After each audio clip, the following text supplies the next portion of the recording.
नमस्कार. सरकारी कर्मचारी या यूट्यूब चॅनलमध्ये आपलं खूप खूप स्वागत आहे. राज्य शासकीय कर्मचारी वेतनवाढ संदर्भात महत्त्वाचा शासन निर्णय निर्गमित. चला तर याबाबतची सविस्तर माहिती पुढील प्रमाणे पाहूया. तत्पूर्वी चॅनलला सबस्क्राईब केलं नसेल तर चॅनलला सबस्क्राईब करायला विसरू नका. शासन परिपत्रक.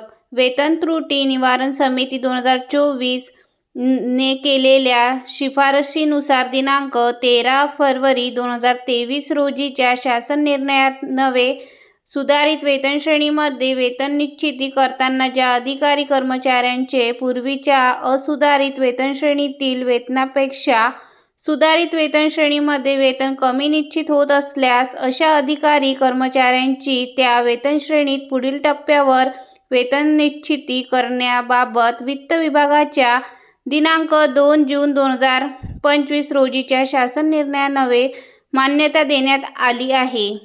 त्याच धर्तीवर वित्त विभागाच्या दिनांक 28 एप्रिल 2022 रोजीच्या अधिसूचनेन्वये तसेच दिनांक 2 जून 2025 रोजीच्या शासन निर्णयान्वये सुधारित वेतनश्रेणीमध्ये वेतन निश्चिती करताना ज्या अधिकारी कर्मचाऱ्यांची सुधारित वेतनश्रेणी लागू करून वेतनश्रेणी निश्चिती करतेवेळी जर वेतन पूर्वीपेक्षा कमी होत असेल तर अशा अधिकारी कर्मचाऱ्यांना त्या सुधारित वेतनश्रेणीत पुढील टप्प्यावर वेतन निश्चित करावे.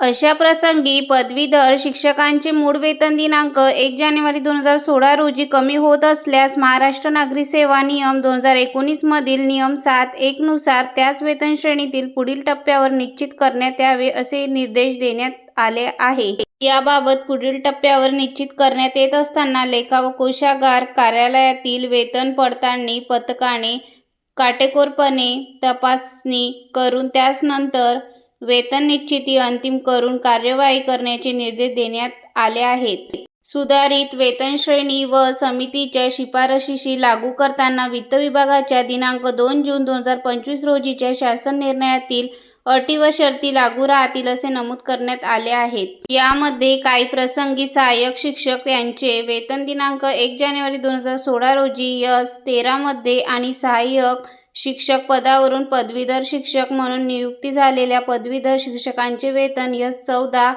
वेतनश्रेणीत निश्चित करताना सहाय्यक शिक्षकापेक्षा पदवीधर शिक्षकांचे दिनांक 1 जानेवारी 2016 रोजीची मूळ वेतन कमी होत असल्याचे निदर्शनास येते. धन्यवाद.